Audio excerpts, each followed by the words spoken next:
네가 그렇게 여자애들 잘 꼬신다며? 왜 나는 안 꼬시는겨? 예?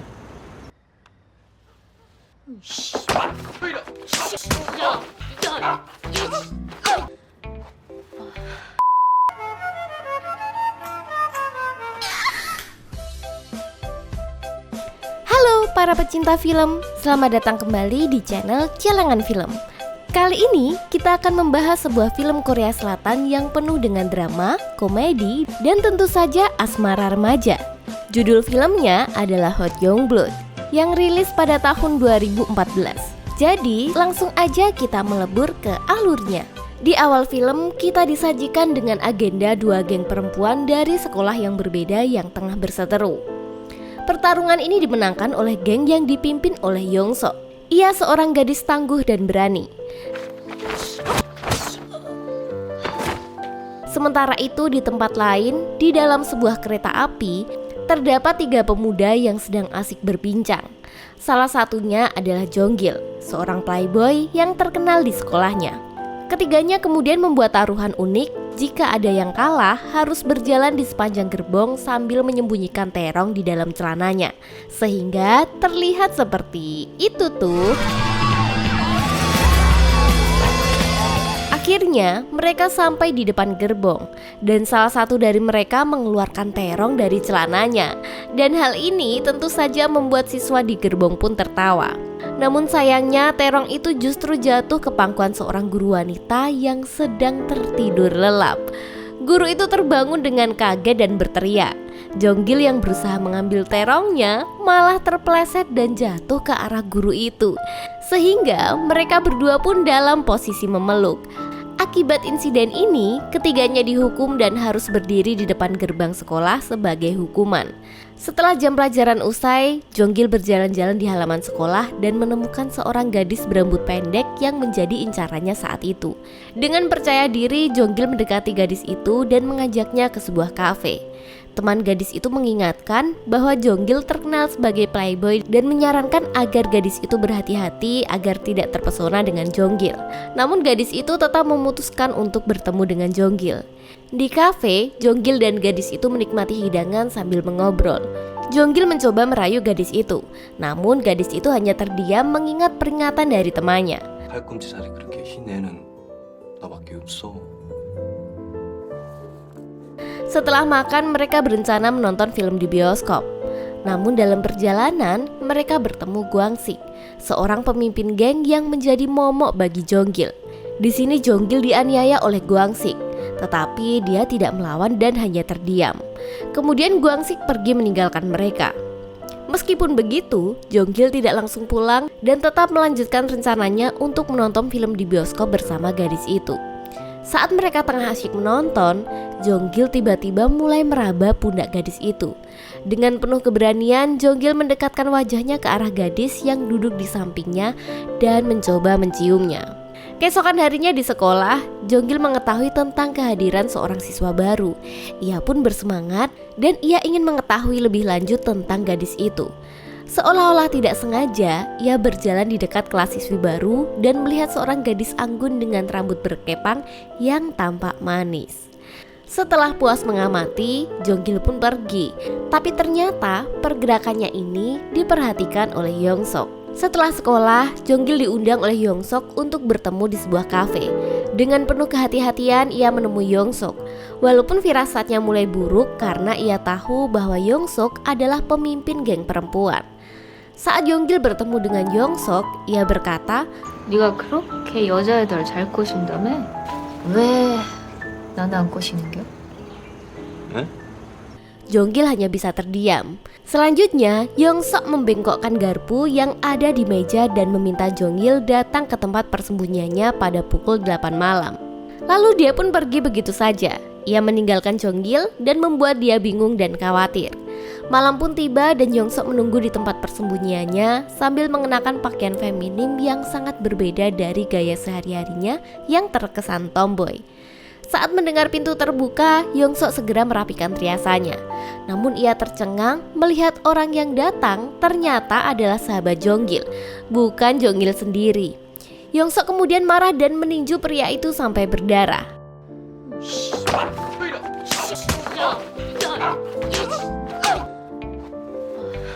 Keesokan paginya, geng gangster Guangqi dan geng sekolah Jongil ingin mengadu kekuatan.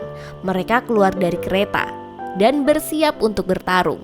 Jongil juga turun dan menyaksikan pertempuran itu. Sayangnya, geng Guangxi berhasil memenangkan pertarungan. Tidak lama kemudian, geng Yongsok muncul tetapi mereka mencari Jongil, bukan Guangqi. Yongsok pun menanyai Jongil, mengapa dia tidak hadir semalam. Jongil mengaku bahwa ia khawatir jika ia berurusan dengan Yongsok karena dia dikira pacar Guangqi. Yongsok lantas menjelaskan bahwa dia dan Guangqi tidak memiliki hubungan khusus, hanya sebagai teman sesama gangster. Guangxi yang melihat Yongsok berbicara dengan Jongil pun menjadi penasaran.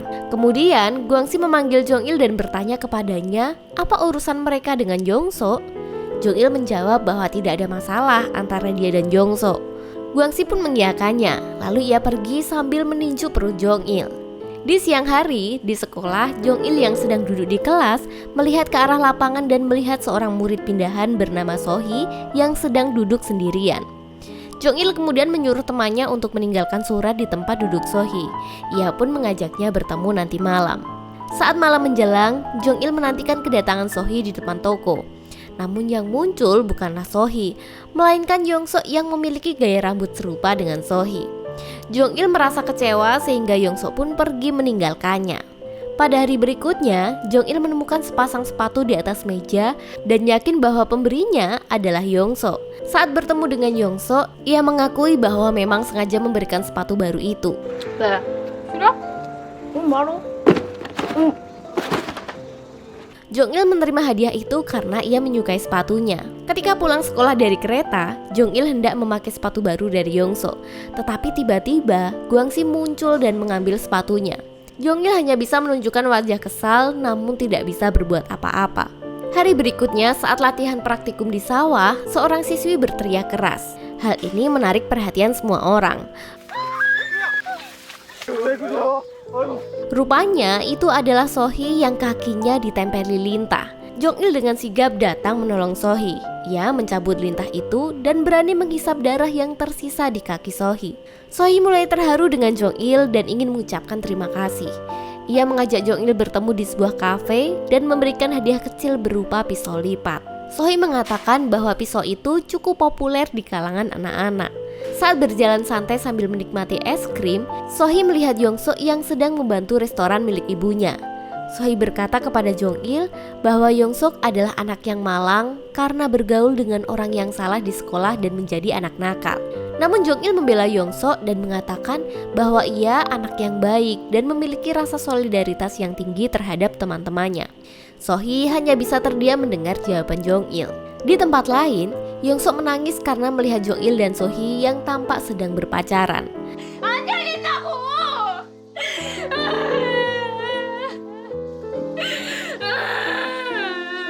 Keesokan harinya di kelas, Jongil sedang asyik mengobrol dengan temannya. Ia melihat tas yang terjatuh di lantai. Ia mengambil barang yang terjatuh dan berkata kepada Sohee bahwa ia harus mengurangi rokok jika tidak ingin mengalami sakit paru-paru. Ternyata barang itu adalah rokok milik Sohee. Namun Sohee malah ingin mengajak Yongsok untuk berbicara secara pribadi. Ketika mereka sampai di kamar mandi, Sohee membuka bajunya dan memancing emosi Yongsok.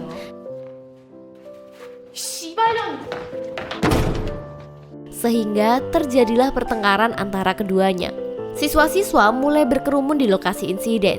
Jongil yang mendengar kabar itu segera menghampiri tempat itu dan terkejut saat melihat Sohee ditekan oleh Yongsok. Jongil langsung menghampiri mereka dan memisahkan keduanya. Ia memarahi Yongsok karena telah menelanjangi Sohee. Akan tetapi, nyatanya bukan Yongsok yang memicu pertikaian, melainkan Sohee.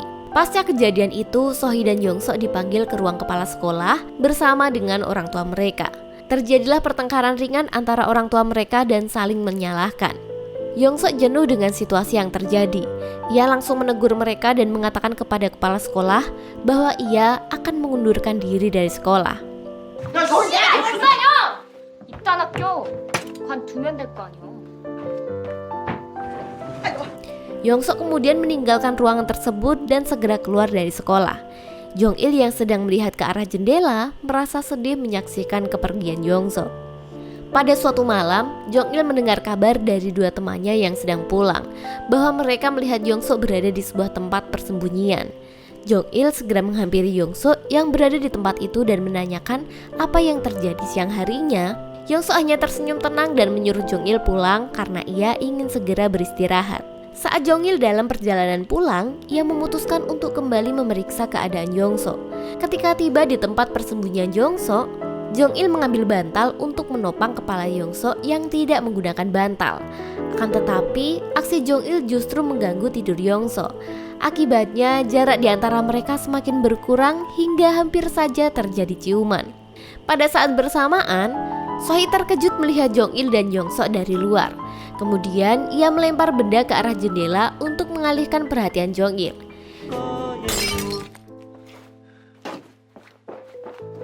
Jong-il yang sadar akan kehadiran Sohee segera berlari mengejarnya. Ia pun meninggalkan Yong-so sendirian. Sementara itu, Guangxi yang tampaknya mengetahui tentang kejadian itu mendatangi Yong-so dan menanyakan apa yang sedang terjadi di antara mereka. Namun, Yong-so justru memprovokasi Guangxi dengan mengatakan bahwa mereka telah melakukan sesuatu bersama. Hal ini membuat Guangxi marah.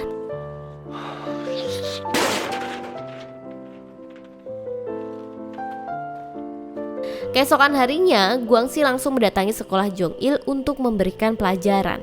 Ia membawa Jong-il ke tempat tersembunyi di mana Jong-il dihajar habis-habisan. Yong-so yang mendengar kabar tentang Jong-il yang dihajar segera mendatangi tempat itu. Di sana ia menemukan Jong-il sudah babak belur dan menyuruhnya untuk kembali pulang.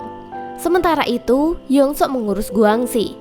Ketika Jong-il dalam perjalanan pulang setelah dihajar, Yong-so mengikutinya dari belakang.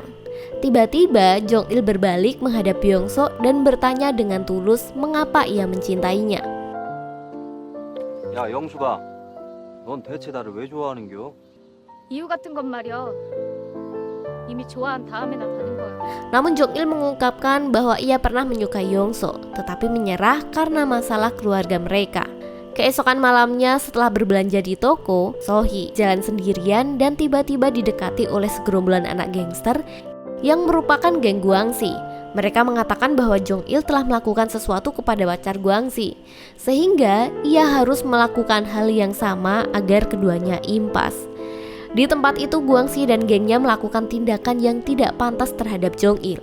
Beruntung ada orang yang melihat kejadian itu dan ternyata itu adalah guru sekolah Guangxi.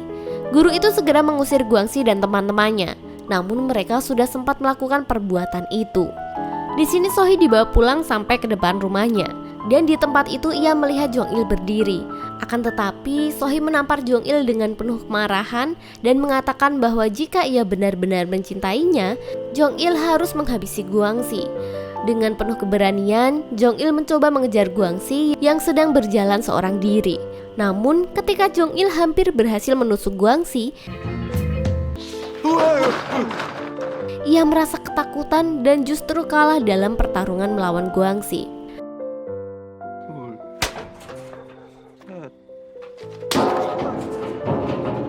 Pada malam hari, Guangxi mengabarkan kepada Yong-so bahwa ia telah membalaskan dendamnya terhadap Jong-il dengan mengacaukan hubungan asmara Jong-il. Yong-so hanya acuh tak acuh. Lalu Guangxi menanyakan apakah ia bersedia melepaskan tahtanya jika ia dibebaskan Jong-il. Dengan tenang, Yong-so menjawab bahwa ia bersedia asalkan Jong-il dibebaskan. Guangxi masih belum puas dengan jawaban itu, dan ia menanyakan apakah Yong-so memiliki perasaan terhadapnya. Yong-so menjawab dengan dingin bahwa ia tidak pernah mencintai Guangxi sama sekali. Guangxi hanya tersenyum pahit dan meninggalkan Yong-so sendirian. Selanjutnya muncullah sekelompok gangster wanita yang sebelumnya merupakan anak buah dari Yong-so, dan mereka bersiap untuk menghajar Yong-so. Adegan berganti ke Jong-il yang datang ke markas Guangxi untuk membalas dendam atas Sohee. Namun Guangxi membiarkan Jong-il pergi karena ia sudah berjanji tidak akan menyakiti Jong-il lagi. Akan tetapi, Jong-il berhasil memprovokasi emosi Guangxi sehingga ia kembali dihajar hingga babak belur.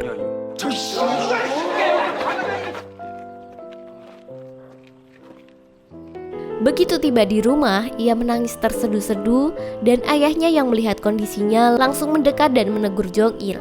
Situasi seharusnya menjadi lebih kondusif. Namun, Jong-il malah membalas dendam dengan menyindir soal perselingkuhan ayahnya. Ayahnya lantas menjelaskan bahwa dia terpaksa berbohong tentang perselingkuhan itu karena sebenarnya dialah yang dikhianati. Mendengar hal itu, Jong-il terdiam seketika. Dan ia tidak menyadari bahwa selama ini ayahnya tetap mengenang ibunya. Pada hari berikutnya di dalam kereta, Jong-il hendak buang air kecil dan mengantri di depan toilet. Namun ada seseorang di dalamnya dan setelah keluar, ternyata orang itu adalah Guangxi. Jong-il secara refleks menunduk dan siap menerima tamparan. Tetapi tidak ada tamparan yang mengenai pipinya. Dia kemudian menatap Guangxi dan mengungkapkan rasa kasihan pada Yong-sok yang rela dipukuli demi melindungi orang lemah di depannya. Mendadak, Jong-il yang menyadari sesuatu menjadi sangat emosional dan langsung menendang Guangxi dengan keras.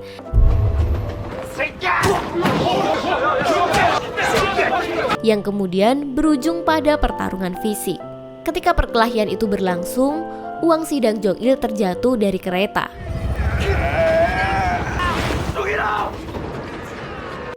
Namun beruntung bagi mereka, keduanya jatuh ke dalam air dan akhirnya selamat.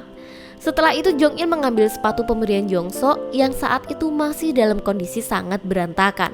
Jong-il pergi ke rumah Yong-sok, tetapi di sana ia tidak menemukan Yong-sok. Ibunya mengatakan bahwa Yong-sok sudah pergi ke Seoul. Disinilah Jong-il merasa menyesal dan menangis sekeras-kerasnya. Setelah kejadian itu, Jong-il menjalani hari-harinya hingga suatu hari temannya Sohee mengajaknya bertemu di sebuah kedai.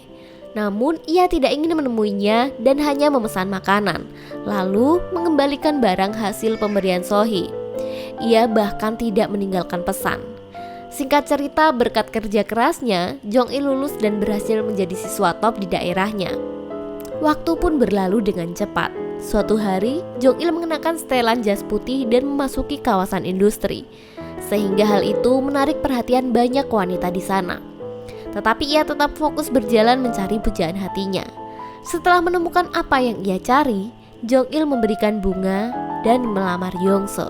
Yong-sok merasa kaget sekaligus bahagia akan lamaran dari Jong-il. Tak lama kemudian, mereka pun menikah. Dan film pun tamat.